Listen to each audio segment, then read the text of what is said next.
Hello, friends and colleagues. I'm Professor Amar Pal Singh, and I'm going to talk about the subject of legal philosophy. What is it, and how do we teach it in a classroom situation? First of all, I would like to put on record my sincere gratitude and thanks to Lex Consilium Foundation and General Neelendra Kumarji for inviting me and giving me an opportunity to articulate some of my views on the subject of legal philosophy. First, we shall try to understand. Let me give you the scheme of the presentation as I am going to make it. We shall try to understand what the legal philosophy is all about, expressions which are similar or connote similar meanings. Then, how does this subject help us in articulating, in responding to Indian experiences, Indian perspectives? And finally, we address the questions of where do we find the source material, where do we teach it, can there be clinical courses on legal philosophy, and what kinds of internships are available. These are the questions that I shall address towards the end of my presentation. Let's begin with this. There are three basic expressions which from a common man's standpoint connotes more or less similar ideas. These are jurisprudence, legal theory, and legal philosophy. Let me begin by explaining jurisprudence.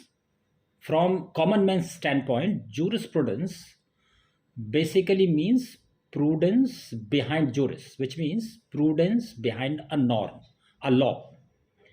How the law emerges, in what context it makes sense, and how it gets implemented, and similar such questions.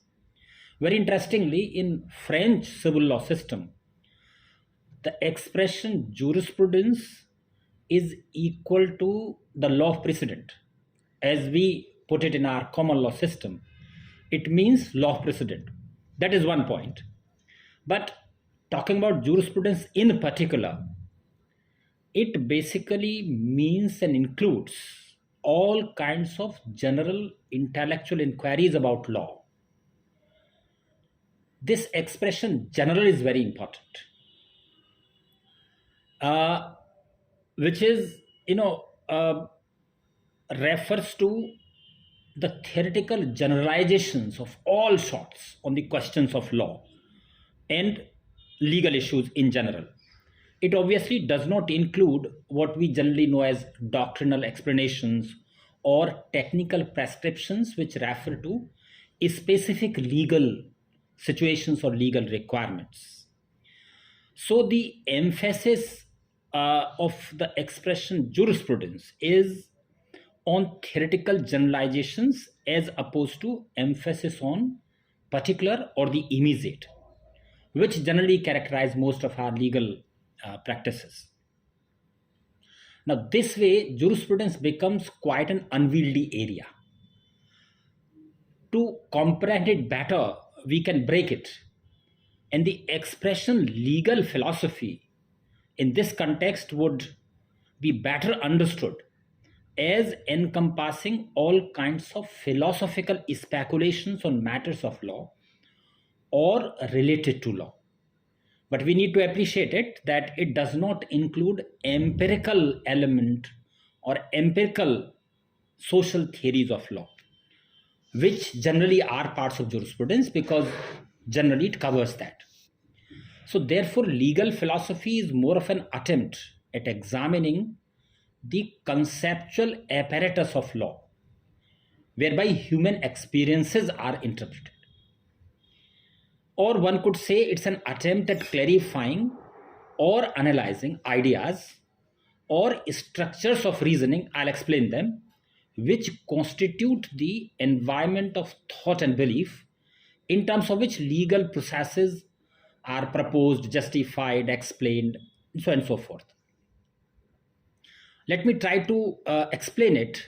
What exactly structures of reasoning which constitute the environment of thought and belief, wherein legal propositions are made, validated, executed, justified, or explained. say for example, we can understand it by an example. At one point of time, say in the beginning of our Republican experience that we started in 1950, law was not supposed to enter into the family affairs, and matters of religion and faith would be out of reach of the constitution. This is what Justice Gajendra Gadkar wrote in Narasu Appamali's case, which, though it was written by a puny judge of Bombay High Court at that point of time, but the profundity of this particular idea was such that it became an unwritten code of conduct for the entire judiciary in the post-independence phase.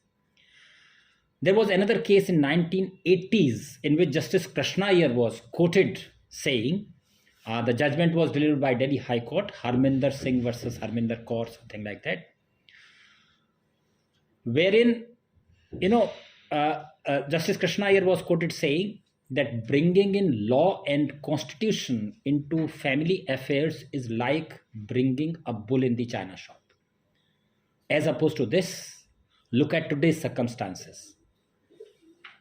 Today, law is expected, or rather being forced, to look into bedroom situations and decide the cases of marital rape. Sometimes, even irreconcilable differences do form the ground for divorce.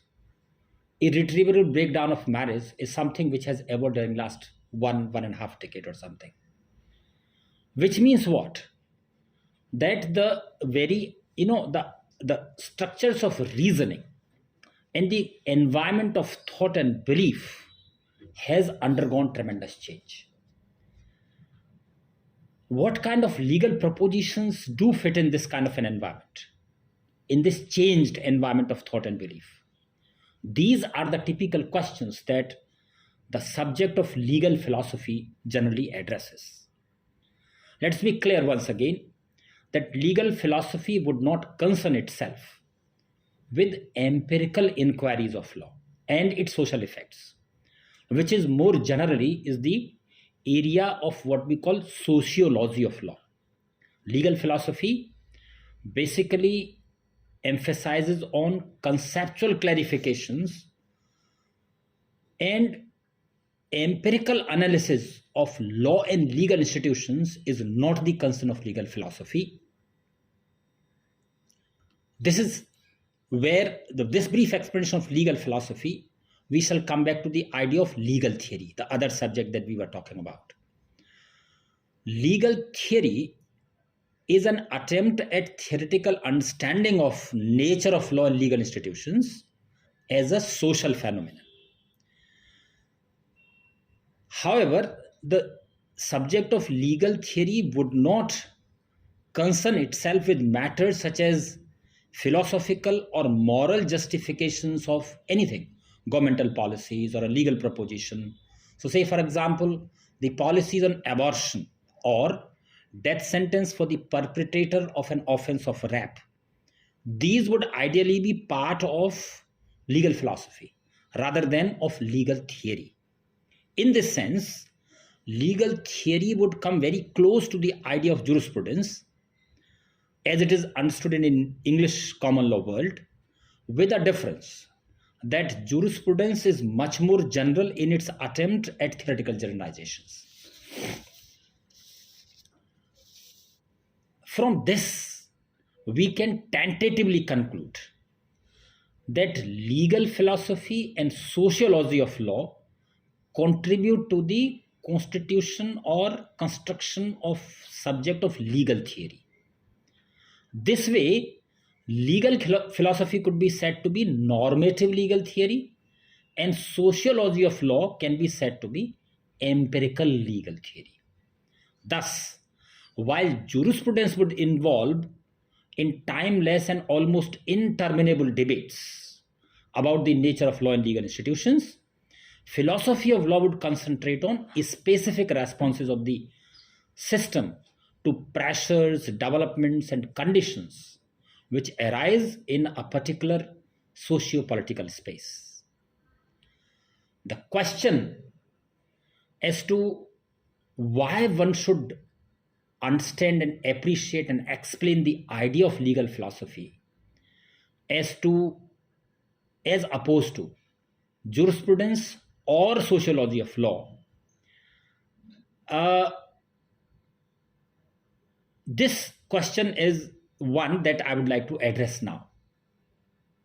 One of the primary objectives of legal philosophy is an attempt to bring into light some of the theoretical assumptions relating to social, political, economic, and legal environment from the point of view of a politico-legal practitioner, and how far those assumptions help in better arrangement of the social order in transition. In the post-independence phase, let me give an example. The general assumption of the founding fathers of Indian Constitution, or we call them political practitioners, was that Indian social realities are amenable to legal manipulations, and therefore a lot of emphasis was put on positivistic nature of law. One could remember that famous dialogue between Justice Frankfurter and Sir B.N. Rao, who was a technical advisor to the Constituent Assembly of India. Sir B.N. Rao, who visited almost 35 countries at that point of time and interacted with constitutional functionaries in those countries, happened to meet Justice Frankfurter, the then Chief Justice of US Supreme Court. And Justice Frankfurter specifically asked him to avoid the expression of the then Article 19, which later on became Article 21 of Indian Constitution, the expression due process. And therefore, when the final draft of the Constitution came and Article 19 was converted to Article 21, the expression due process of law was replaced by established procedure of law. This was for the purpose of emphasizing the positivist character of the law as it is posited, as it is proposed. Even judiciary for that purpose tried to take a cue from here. And in the first case that came before the Indian Supreme Court, A.K. Gopalan versus State of Madras, the judiciary tried to interpret the whole idea in a very positivistic nature. And therefore, any kind of a law that was proposed by a legislative enactment in India was perfect so long as it did not violate any provision of the Indian Constitution. Therefore, a law justifiable under Article 22 of Indian Constitution, the preventive detention law, was justifiable simply because it was passed by the legislature.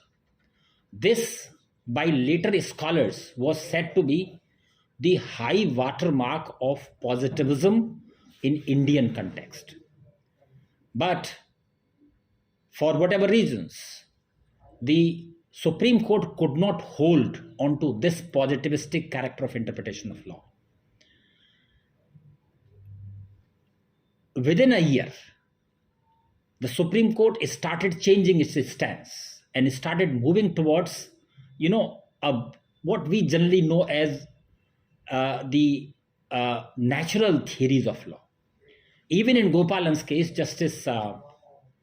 one of the judges has dissented, saying that I would not consider a law to be law simply because it is passed by the legislature, but for the purpose of being a valid law, it has to partake the character of the law, which means that it must meet the natural law theory requirement.